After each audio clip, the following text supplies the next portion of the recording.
694.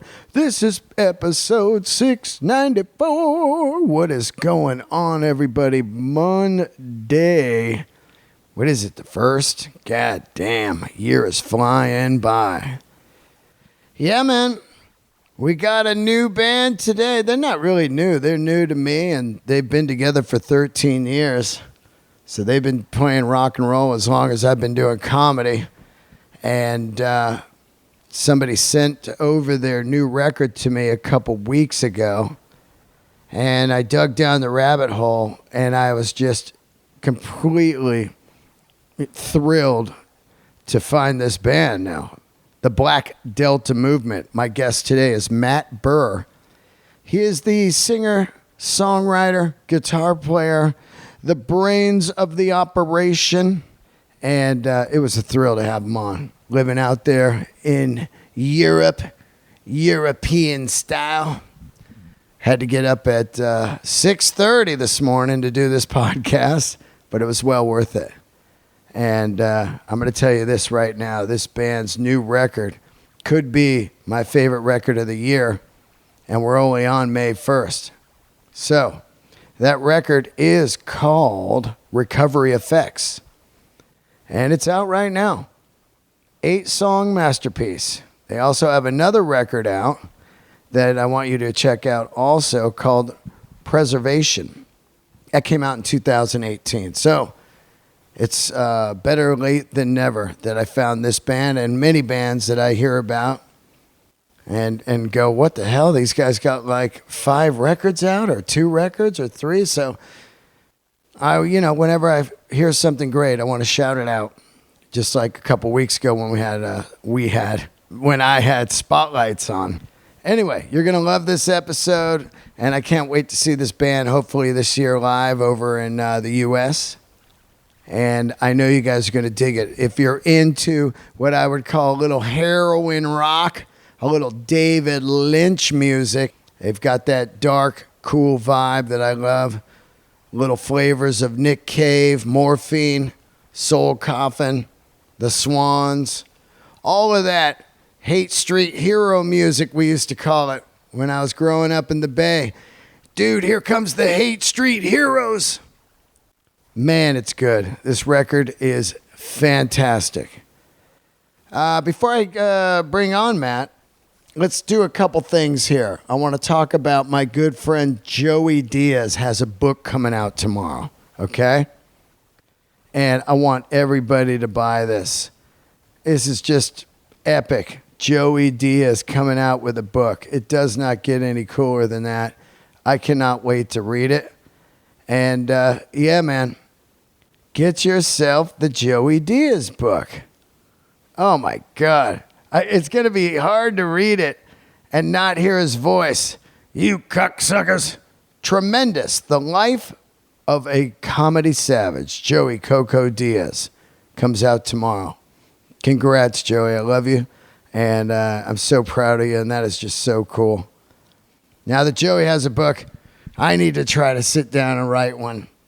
Man, I want to write it like The Dirt, where you just have your friends tell the stories. I think that's even cooler. Just have a bunch of your friends email in their favorite stories about you. And then piece that together like The Dirt. Man, The Dirt was so crazy, right? Because you got 4 different guys remembering the stories totally different. So I'm looking forward to reading Joey's book. That is out tomorrow. Do yourself a favor and get that. This episode is brought to you by my Denim Kings. The people I buy the denim from, the leather from, the boots from, Standard and Strange. Located in the Bay Area, Berkeley, Oakland area, New York City, and New Mexico. Standard and Strange. Talk to Neil or Jeremy. Tell them I sent you in there.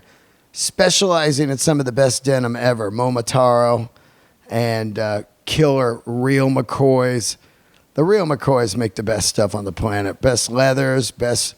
they got like sweatshirts that are mind-boggling.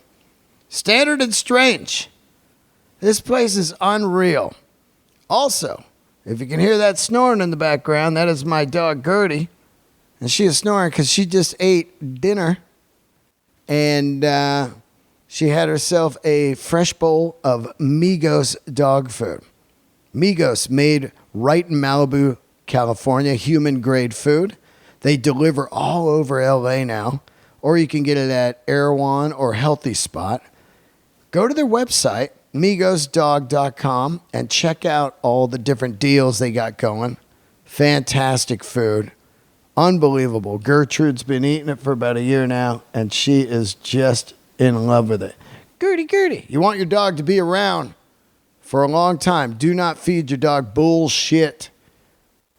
There's sawdust and all kinds of whatever in that kibble you're giving your dog that's made in China. So don't do that. Treat your dog right. She treats you right. She loves you. Yeah, migosdog.com. I guess that's about it, man. Which is crazy. If you are a member of my Patreon, thank you. I will be doing a Zoom tomorrow night. Or no, maybe tonight. Fuck, I got to get that together. And a bonus episode will also be out on Patreon this week where I'll be talking about the Oakland A's leaving Oakland, which is going to be interesting, mostly because of what's going to happen to the iconic Oakland Coliseum, that baseball park that held all those Dan the Green concerts.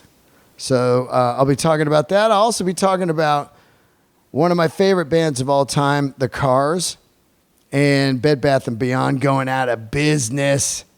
All kinds of fucking weird shit I'll be talking about. Sparky Parker Music. Thank you for joining the Patreon. And thank you all the Patreoners. Deep love for you guys. Deep love. And also, one last thing. Please go and hit that GoFundMe on the Whole Lot of Rosie clip on my YouTube for Jimmy Hayward. We're still raising money. Let's not forget about that. I had Jimmy on Thursday. His story is incredible. Animator, genius, rock and roller, father, friend, funny guy. Go help him out, please. Let's get the candles lit right now. Let's bring him on, Mr. Matt Burr of the Black Delta Movement. All right, here we are, another episode of Let There Be Talk. Today, once again, I'll be celebrating some new music. It is New Music Monday with a fantastic band on today, or one human from the band, Mr. Matt Burr of the Black Delta Movement. How are you, buddy? I'm good. How are you? I'm great, man. Where are you at? In your studio?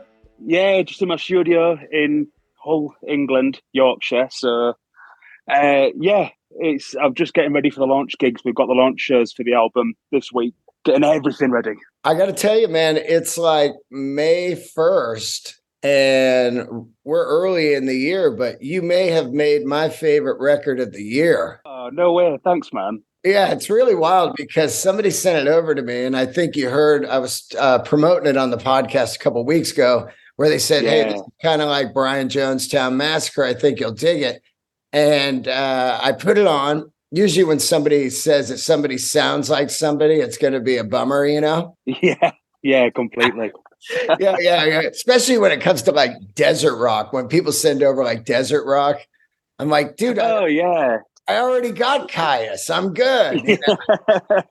Yeah, exactly, man. But I put it on and it absolutely blew my mind. And of course, it got me digging down the rabbit hole. And I would say that your debut record from 2018 would have kind of a Brian Jonestown flavor and a kind of a Brit rock vibe. But this has, especially the first track on the record, fourth Path Over the Graveyard. Yeah, man. That actually, to me, had some flavors of like Soul Coffin back in the day. Yeah, the producer Malcolm Catto, I don't know how familiar you are with him, but he's a genius. There's no two ways about it, and he'll probably hate me saying that in public. But there's just this real magic way it works, because the album really, when I demoed it up and everything, it was very shoegazy and very psych. It was like kind of really is as close to middle of the road psych as you could really say. But Malcolm comes in and we play through it, and the first take he goes, "What's fucking wrong with it?" So he goes, "Just try this." And I've got a 1967 Vox Ultrasonic, and it's got built-in fuzz on it, and it's the best fuzz I've ever heard. And I got it because of the Brian Jonestown Massacre. And he said, "Get that fuzz on and just do it." And I kind of did it, and for a while, because I've been so used to the song for 4 years, it just didn't sound right to me. But he said, no, keep going with it. And he kind of got us all playing. And it just turned the groove of the song on its head. And there was one bit when we were doing the solo at the end, and we all started kind of wigging out a little bit. And he comes in after we finished the take. He was like, "It was good, but you all got a bit too flowery and spoiled it." So we just kind of, he said, "Just settle back into it, just the work, and we can layer whatever we want onto it." And he just added so many different kind of feels into it that I've never even considered before. It's really wild because the record kind of dances around between kind of some upbeat kind of 60s psychedelia and then what I would call some straight up just David Lynch rock, you know? Yeah.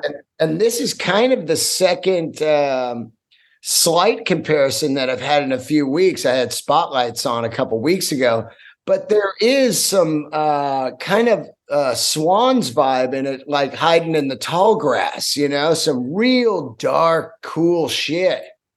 Yeah, well, that one, I suppose you always have a bit of a vision for it. And Tall Grass, really, it nearly didn't go on the album, but when I wrote it, I wanted it to be a really dark and like horrible song. Because there's elements of the album which are quite dark, you know, like Fourth Pass and Photograph. Yeah, Photograph. Yeah, because that's quite a retrospective song as well. But then with Hiding in the Tall Grass, I just wanted it to be really dark, and I've got just over there, I've got an electric tempura, which is basically like Indian sitar drones.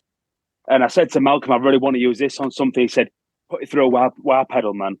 And we got it through the wah pedal and a load of reverb, and it just got that really kind of wow. And it was a real nice kind of groundwork to twinkle everything else up kind of thing. This record is, I mean, I can't even tell you how much I've been playing it. And one of the hats off to you is something that me and my buddy Joey talk about a lot, of bands that just put way too many songs on a fucking record. And, you know, it's all filler and stuff that you're not even going to care about in a couple weeks.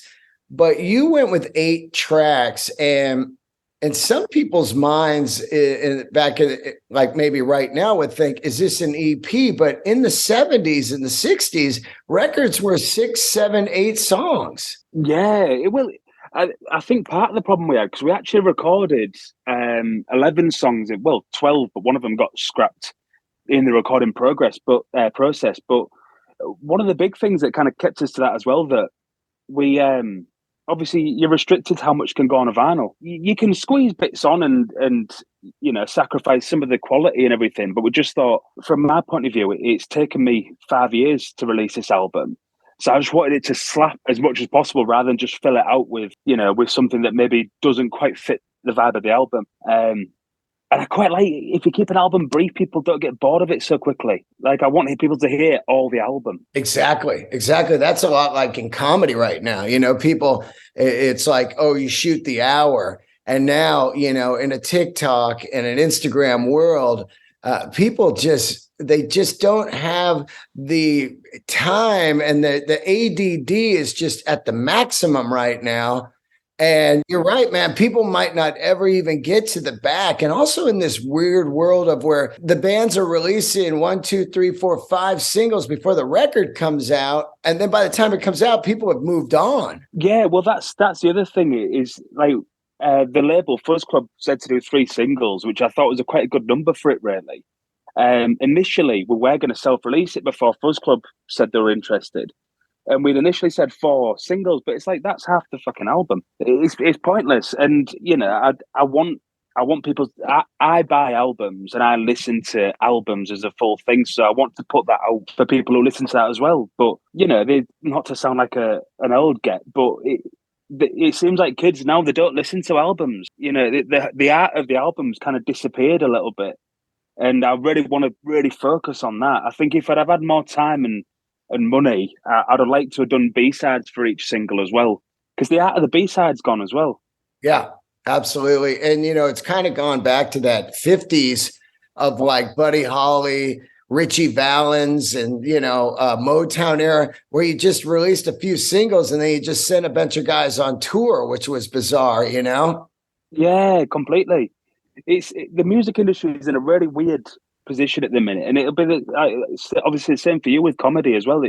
People have such short attention spans. It seems like people don't fall in love with a band so much anymore. Like, I think when I was at school and there was like the Strokes coming out and Arctic Monkeys, and like me as like a however old, 14-year-old, it was like, shit, these are my people, and you fell in love with them and you dressed like them and you listened to everything that sounded like them. But now you just seem to find that people don't really do that anymore. Like, it's really hard to find a scene and to really kind of want to learn everything about a band. Yeah, it's really sad. It's and the theme of this podcast, I think, over the last couple of years with comedians and bands has been algorithm, and that nightmare of like, how can you get into the algorithm? Well, if you do get into it and it skyrockets you to like 2, 3, 5 million views, what next? The people move on. It's really the slow brewing. And as much as it might seem like it takes a long time and you're not getting anywhere, you really, on the long end up with some really great fans, or I would call them friends, that are well invested into what you're doing. And, that old thing, if you can have 1,000 true fans, you can have a career in art, which is so true. Yeah, totally, man. Exactly that. And like, that's one thing I've been lucky enough to find over the years with the band, because we've been a band for 13 years now. And throughout the way, it's always kind of trickled up and got a little bit bigger each time, but there's certain people who have just supported us no end. They've never even questioned any of this. They're so supportive of it. And they're the ones who are really important. And I'd rather have those people where, they care and they appreciate it. And I want to please them. As a performer, you want to please your audience and your fans, don't you? And I'd rather bubble over and just be able to keep doing it for 15 years than be, like who did that, Someone I Used to Know. Like, fair plays, makes a lot of money off royalties, but it's one song. Exactly. And like I always say, my Patreon, the people on my Patreon, they're the gods to me, because they truly were there during the COVID when I had nothing, and they're still there. And a lot of them had nothing at the time also. There's not people sitting around rich during COVID other than, industries and pharmaceuticals, but that's it.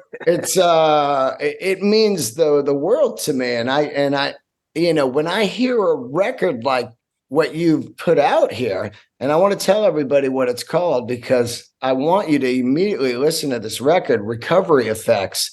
And the band is the Black Delta Movement. They have a record out in 2018 called Preservation. When I hear a record like this, I immediately, I tell everyone, and over, I've said it on this show, the power of grassroots will smoke an algorithm anytime at the end of the day. Big time. 100%. It's an algorithm's only online, but if people are sitting around and putting songs on at a club night, or they're going to the gigs and everything, that algorithm means dick all when you've got 100 people in a small bar or something. Yeah, I think everyone's so terrified of the algorithm, but I think if we just go out there and just do it, that's how you do it. You've just got to work, haven't you? And you can't always kind of blame technology, because technology is changing all the time. Yeah, exactly. Let's get into how you guys started, and you talked about the Strokes, which is one of my favorite bands, absolutely of all time, and also anything Julian's done, including the Voids and stuff. That was an amazing era.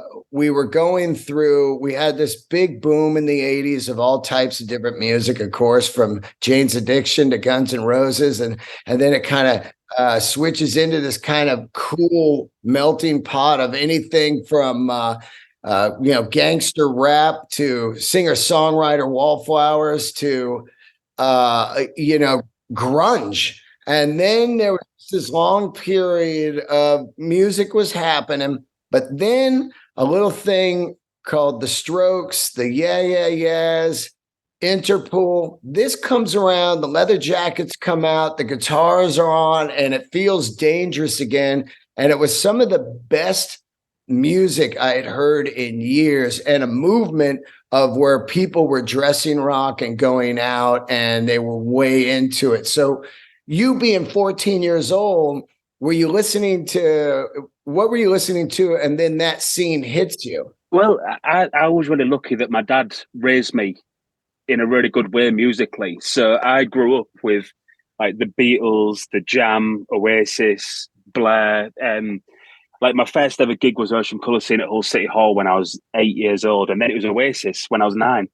Wow. So I mean, I've done well. I've been lucky, and I always kind of grew up listening to whatever my dad played me, because luckily he's got good taste, which makes birthdays really easy as well, because I can just get him a record I want.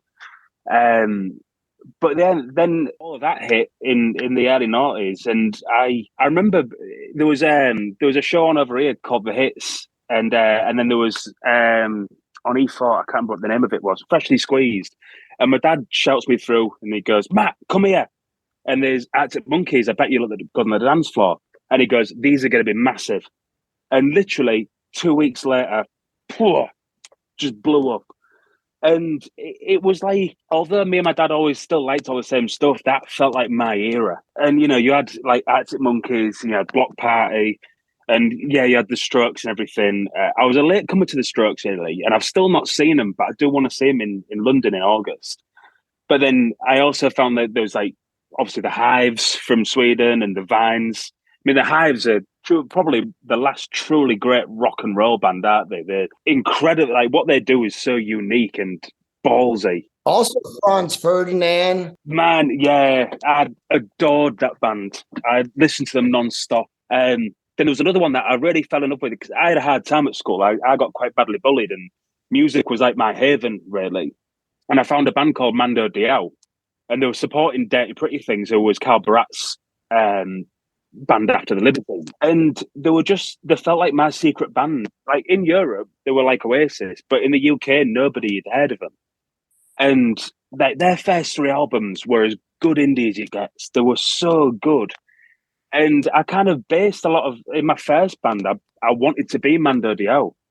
And that was very much kind of like my awakening as a teenager. And then my first band split up when I think I was about 17 or 18. But I remember I went to the Black Keys at Manchester Academy, and my dad took me out of school early. He said I had a doctor's appointment, and the Black Angels were supporting. I remember they came on stage, and thinking back, they opened with Empire, and everything changed. I just thought, shit, this is it. What a band. That song Currency is one of the best songs I've ever heard. Yeah, man. They get it so right with like heavy, but the space, and then you've got all the texture with it as well. And I mean, I remember I met Christian Bland after one of their shows years ago. And I was only about like, again, probably 19, 20 or something. And I go, "What pedals do you use?" And he goes, "Anything Sid Barrett uses, man." Yeah. I was like, fair play, man. Why keep it a secret? People like Sid Barrett and Rocky Erickson are the greatest ever. So why wouldn't you want to use what they use? Yeah. And I really think the Black Angels are probably the finest psychedelic rock and roll band in the world right now. That band is fantastic, man. I've seen them live twice. I have all their records. They are next fucking level, man. Yeah, man. They're just, I mean, it's a bit of a rite of passage. So the Black Dot movement has had a few members, but the fellas that are in now, there's Matty, Liam, and Sam. And I said to them, look, if you're going to stay in this band, you've got to come see this band with me. So we got tickets to see them in Manchester last month, 2 months ago, and they're just fucking great, man. They're so good. And like I say, I don't think there's any band that does what they do as well as they do. Yeah, and then of course, Brian Jonestown Massacre is just the absolute high watermark legends of that sound, and I don't know, 20 fucking records or what. It's just unbelievable, the output and the incredibleness of that band and that sound. I mean, here we're talking about, they did that documentary years ago, and they're bigger than ever now. Like their last tour, they were doing theaters and shit, Yeah, man. And about time as well. Like Anton, I've been lucky enough to meet Anton a few times, and he's the sweetest man, but I just feel so sad for him that Andy Timona painted him as this prick in the film. And you could not meet a more lovely guy. He's just really straight with people. And, everyone had arguments, but she made a point of showing them up. But when you think of his output over the years, I don't think he's ever made a bad album. And I'm not just saying that as a fan or trying to blow smoke up his ass. He genuinely hasn't put out a bad album, has he? No, it's wild too, because like he's so deep into his career, and it's always just primo. And you can tell he just absolutely puts his heart and soul into all of it. There's no part-time Anton, No, not at all. And it made me feel a lot better with things as well, because if you think like the Jonestown maybe didn't get like the success they deserved until Anton was mid-30s. And like I remember starting out in music and thinking, right, I've got to be massive by the time I'm 25 or it's over and I'm working checkouts and delivery drivers or whatever. And then you see people like Anton and like Black Rubber Motorcycle Club and the Black Angels and whatever, who have hit their creative peak in the mid 30s to mid 30s or whatever. Yeah. And it just shows that music doesn't have to be a young man's game. If you're learning and pushing what you do. And again, Anton's got his studio, and this is part of the inspiration why I did all this. Is he just gets in his studio, works for 12 hours a day, and smashes songs out. Unfortunately, I'm not as prolific as he is. Yeah, let's talk a little bit about that, because you've been a band, 13 years, and you put a record out in 2018, and then of course, COVID happens. I understand that, but why did it take 5 years to put out this new record? Well, so there's a few things really. So we were going to, when we did Preservation, we were originally only going to do a single of King Mosquito, but we actually cancelled the studio time last minute because the drummer was away or something. And in the end, I said, right, we've got to do an album now, otherwise the band's going to die. We can't just keep doing singles and EPs. And so we did the album and everything. And then we recorded it in August 2017. And then Christmas 2017, 3 members of the band left. Just weren't enjoying playing music anymore. And, I think maybe I'm an arsehole to work with. But which probably that. So, but then we toured the album, and I thought, right, once it's going to smash out the new album and crack on. And then it became 2019, and we toured it to death. And then the lineup changed again, and I thought I need a few months off, and then I'll write it. We'll record it in 2020, and we'll put it out, and fine. And then I wrote most of the album before the pandemic kicked off, and we had it lined up to record it. So again, on the album, lucky enough to have Barrie Cadogan on guitar, who, in my opinion, and not just because he's a good friend, but he is absolutely the best guitarist in the world right now. He's been my hero since I was 16. So he agreed to come play on the album with me. And then there's Lewis Wharton, who plays bass with Barrie in Little Barrie, and Tony Coote, who also plays with Little Barrie, and he also plays with P.P. Arnold. So we got it all lined up to go record the album with them, and we're sending the demos out, and they're all keen. And then somebody ate a bat, and then the pandemic kicks off. So I'm kind of sat there thinking, because I don't know how it was in the States for you, but in the UK, all the time, it's like, in 3 weeks' time, we'll reevaluate if we can reopen. In 3 weeks' time, So you're thinking, right, cool, 3 weeks time, we'll go record an album, then we'll go get famous. And 3 weeks turned into 3 months. And in that time, luckily, I kind of wrote some of my favorite songs on the album, like No Road to Go and Always Home. And then where Malcolm's studio is in London, it's beneath a community centre. And it was actually being used to house homeless people through the pandemic. So we couldn't go in and record. So it ended up being May 2021 by the time we could record it. So it was really it was a real humdinger. And in that time, I'd been made redundant from the music venue I worked at, and I ended up working as a COVID tester. So I was doing all the swabbing. Oh wow! Mate, it was the best job I've ever had. It was so good. People there ever. And and that paid for the album, because obviously I couldn't go out and spend it. So I ended up blowing it all on the record instead. And we mastered the album in January 2022 with John Davis at Metropolis, and he did all the Led Zeppelin reissues. Wow. And he did, it was real cool. He's such a dude. And we're sat in this beautiful mastering studio, and there's a box in front of me, and it's got these tapes in it. And he goes, "Oh, have a look at that." I looked inside it, and it was Gorilla's new album. So, and dude, it was just, the stories he has is amazing, and he's just such a wonderful guy. So we mastered it in January then, and then we sent out to labels, and then we started experiencing the hangover that music industries had from COVID, and labels just weren't taking risks on anything. And then 9 months later, Fuzz Club come back and said, "Yeah, we like it, dude. Do you want to come join our family?" Fuzz Club are one of my favorite labels, so for me, it was wet dream. You got a smoker record here on your hands, man. I mean, it is just, it's unreal. I listen to it all day, every day for like a week. Let me ask you, you're about to start some touring, right? Have you ever come over to the States or no? Not yet. We've had a few offers before. We've been asked to play South by Southwest 3 times, but it's so expensive. So, but there's some opportunities to maybe come to California, which is California and Austin are like my wet dreams. So, hopefully, I think we've got some meetings about that. So the sooner we can come over, man, the better. We'll have to grab a beer. Oh God, I gotta see you, man. Do you know about when that would be, or is it just talks now? It's just talks at the minute. It's always been broached before, but it's a financial thing. But we've got a couple of assets in the States now, and then when you look at our Spotify details and stuff, our most played country is the States, and I think, to be honest, the States is a market I really want to tap into. Plus, I really want to see the States more. I've already been to New York like 18 years ago, so I need to see more of it. And if I can get my expenses paid, then perfect. Let's talk about the band. Is it 4-piece or 5-piece?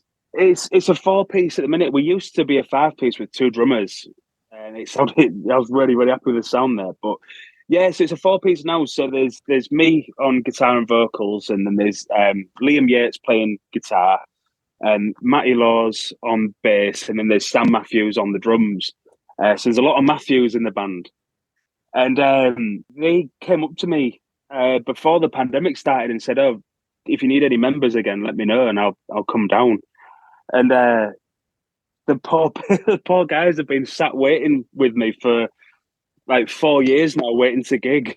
"Yeah, man, we'll be gigging next month. Don't worry." And 4 years on, we played, I think, about 4 shows. Fuck. So COVID, man, it's. But other than, let's say, some old psychedelia of like Pink Floyd, Syd Barrett, stuff like that, 60s, did you get into any other kind of psychedelic music? Were you into the Dead during their heavy experimental era or anything? I listened to bits and pieces. I'm trying to think now. I mean, I got into a lot of the kind of new wave of psych that happened over the last 10 years, when you had people like the Ursies and Ty Segall and Goat and Night Beats, who were obviously our label mates as well. So I kind of got into that, but it's a massive mix of stuff I've kind of learnt along the years. And then I love stuff like Dr. John. When you listen to Walk on Gilded Splinters, that's voodoo psych, isn't it? It's evil sounding. But yeah, I'm trying to think now. I'm on the spot. anything really. I'm quite open to most things, but I again with my dad, I grew up on a lot of the older stuff. I mean, my dad was a mod, um, so he liked all the jam and everything like that. But he also, I mean, my earliest memory really was him playing me Revolver by the Beatles. And he gets the LP out and he goes, "This band's called the Beatles." And I remember thinking, like 3-year-old, they don't look like Beatles. And so, and he used to play me that, and he used to play like Jimi Hendrix and what have you. He had all the CDs. So like I was kind of raised on that, and then I'd hear stuff that, like Genesis Porridge, when he did like Godstar and whatever. I've heard like bits like that.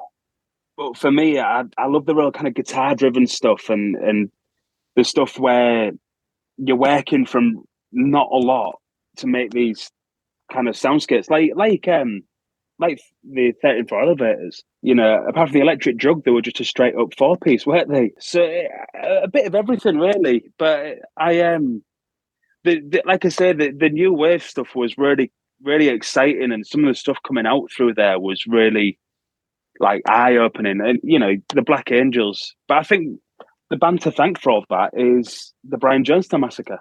Absolutely. I mean, completely. Yeah, I think. Sorry, you go. They just hit you with I always call it, they're the original heroin rock, Yeah, completely. It just comes on with the Vox and the jangly guitars and and just the old school sounds. And you're like, oh yeah, I'm on board, but also sounding original, like your record sounds very original. I hear flavors in there like Morphine and Nick Cave and stuff like that. But it's not like, oh, I know what this is. It just has a melding pot of just beautiful influences to make your own thing. I think when you look at all the greatest music in the world now, anyway, they've always kind of worn their influences on their sleeves without just copying it. But when you think like the Beatles and the Stones took things from the blues and everything, and then you had like the Damned who were taking stuff from the Sonics. And then, Oasis, T-Rex and everything. And I think the reason these bands blow up is because it's reminiscent for us. And I think familiarity is a real lovely comfort mechanism. It's a comfort blanket, isn't it? And, you listen to like, Anton with the Jonestown, and you listen to it, there's bits of Crosby, Stills and Nash in there, and there's I noticed a lot of like Small Faces references, and they're one of my favorite ever bands. And like for me as well, when I started getting into the Jonestown, it was so cool to hear like an American psych band, referencing the Small Faces, because I think they're like one of the kind of more forgotten bands of 60s Britain, aren't they? And I think there's you get all the Marvin Gaye thing where they go after anybody who sounds like Marvin Gaye, but we're all hearing the same, however many chords there are. Of course, we're gonna, it's the same way we've all got accents, isn't it? If we grow up around something, that's what we sound like. And I thought it was really sweet of Elvis Costello with Olivia Rodrigo. She had that song that sounded like "Pump It Up," and he was just like, "Yeah, that's cool." She listened to me. If she ripped it off, she can have it. That's great. And I think that's such a constructive way of art now, isn't it? Well, even if you look at like, say, what Syd Barrett and the early Pink Floyd were doing, and then all of a sudden you have Rolling Stones doing 2000 light years, and you're going like, holy shit. These, like Jagger was always had his ear to the ground, like, hey, what are other people doing? What's hip? What's happening? I want to keep trying different stuff. And that is a real wild thing to think about, like somebody like Syd Barrett influencing like Mick Jagger. Well, that's it though, isn't it? I mean, the 60s community was so small as well. And it's just all about creating music, man. That's all we want to do. And instead of getting salty that somebody has taken inspiration for what we do, just think, right on, man, that's sick. Let's gig together. Let's go to each other's shows, and that's how you get the scenes as well. The whole New York scene was everyone coming together over music, and people get too precious about it, I think. And like exactly like you said, in the 60s, the Stones and Sid Barrett and the Small Faces and everything, they're all listening to what each other does. I mean, it's like there's the kind of contentious thing of See a Lady and Rolling Over by the Small Faces, who recorded it first because it's pretty much the exact same song. Du, du, du, du, du, du, du, du, du.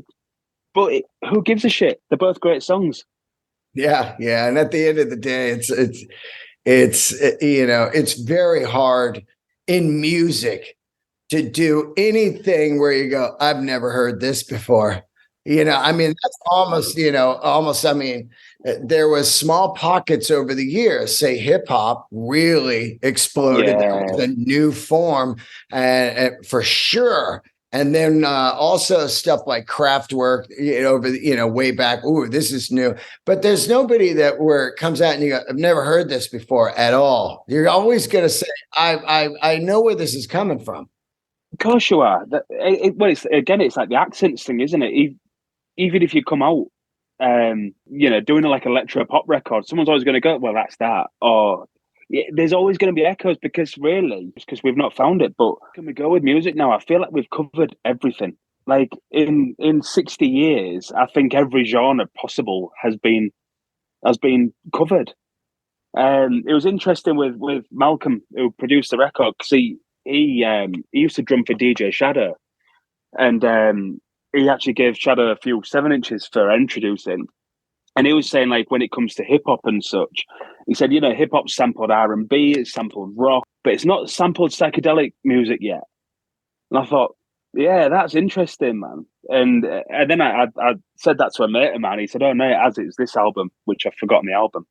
But I think that's the only way that you can come up with something new now is using things that have already been done and slam them together.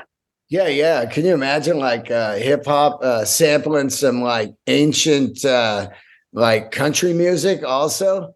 That'd be wild, man. I'd be all over that. Just cross-pollination of really strange stuff. Because of course, they're grabbing Miles Davis and stuff, and then of course old R&B and a lot of funk, 70s funk, and I think someone once said that James Brown was the most sampled man in the world, which I probably believe. But to do something like psychedelic hip hop over it would be really interesting, and it might be out there, and I just haven't heard it yet. Like.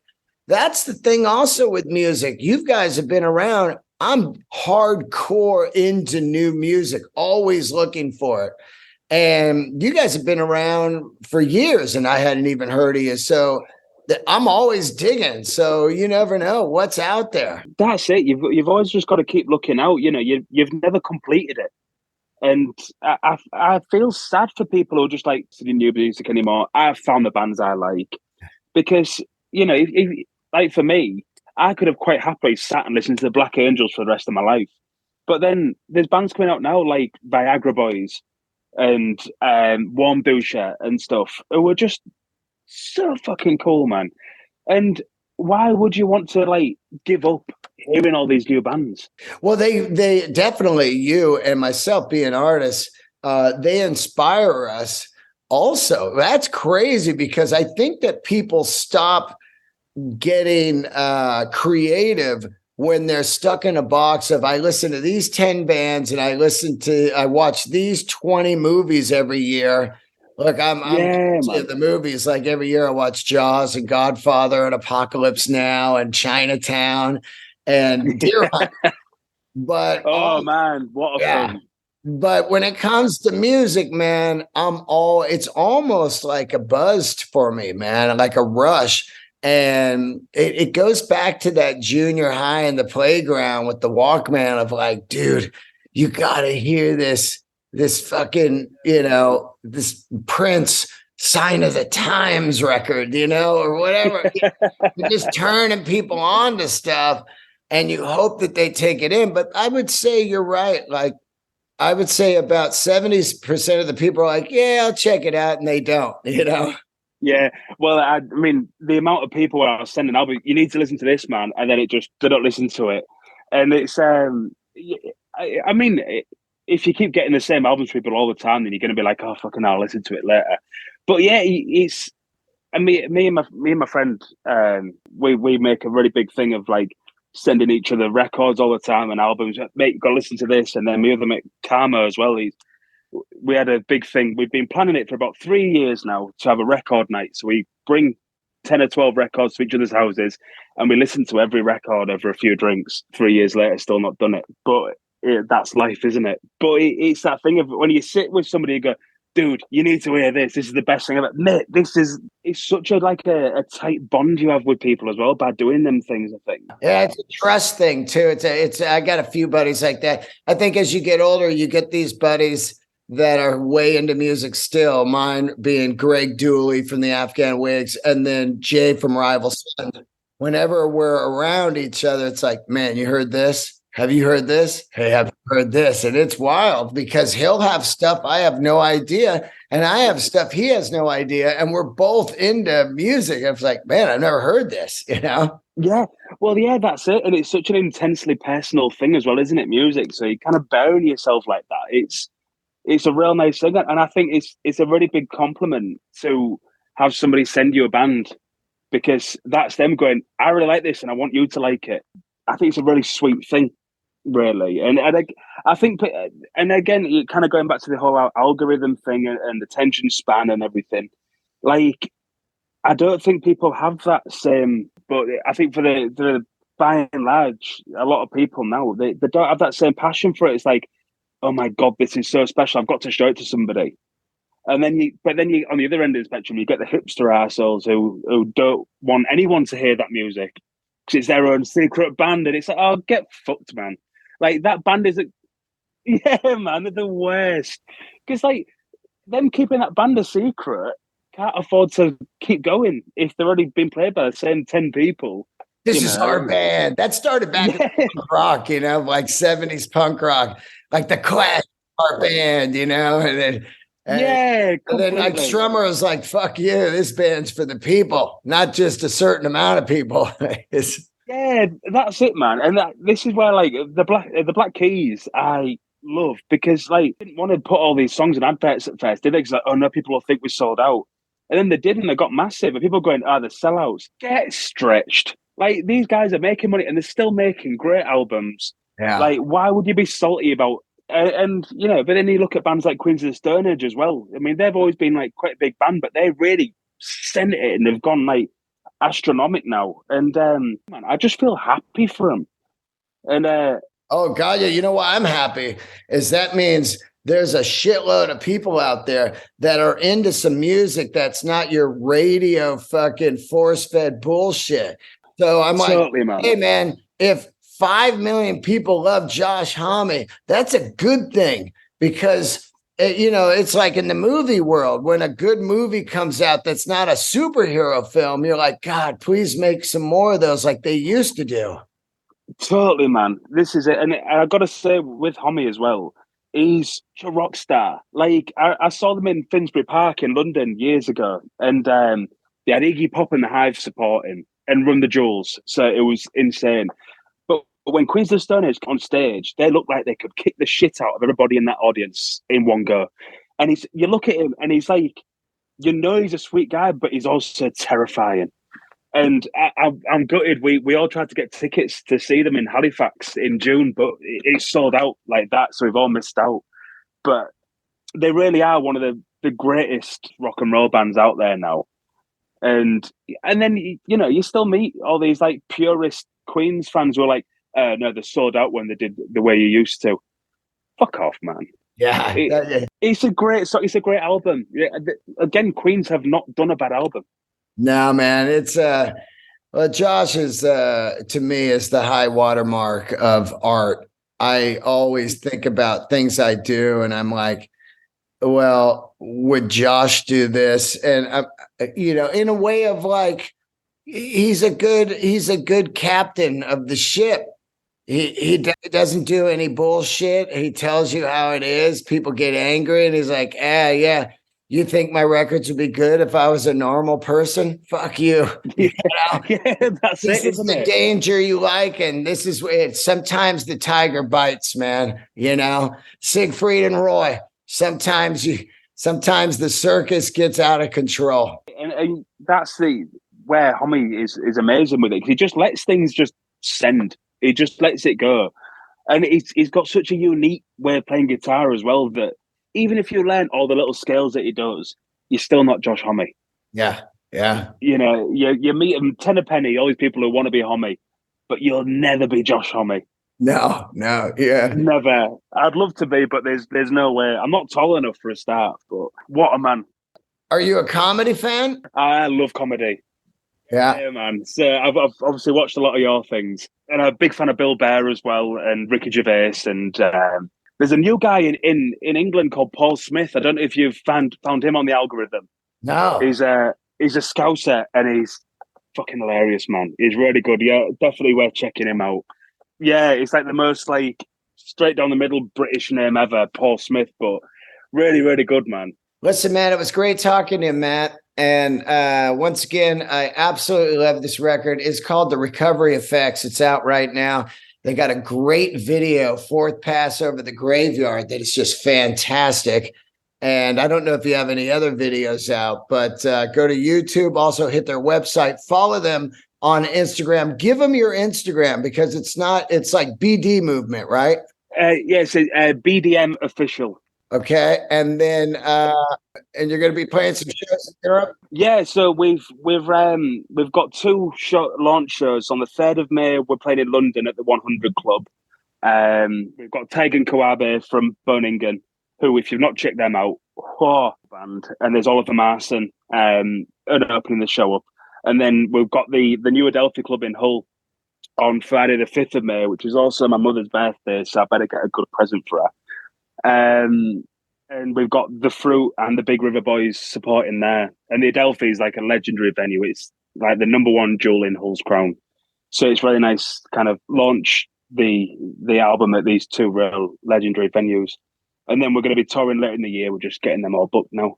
Well, I hope to see you in California. Please email me and hit me right away when you find out when it is. I'll start promoting it for you, and I'll come down and hang out. I can't wait to see this record live, and I can't wait to meet you, man. Thanks for doing the show. Yeah, man. Thanks so much. Thanks for having me, dude. Oh, God, yeah. Yeah, and we'll talk soon, man. It's time for me to go back to bed. I was at shows last night. I'm like, I got to get 7:30. I'm sorry for dragging you out of bed, man. I'd have stayed up later. It's all good, man. It's all good. And everybody listen to the podcast, subscribe to my YouTube channel, Dean Del Rey, and subscribe to the podcast on iTunes. And please leave a review. I'm going to ask you guys to do that because it always helps the algorithm. But thanks a lot, man. Nice one. Cheers, Dean. Black Delta movement right there, Matt Burr. Thank you so much, buddy.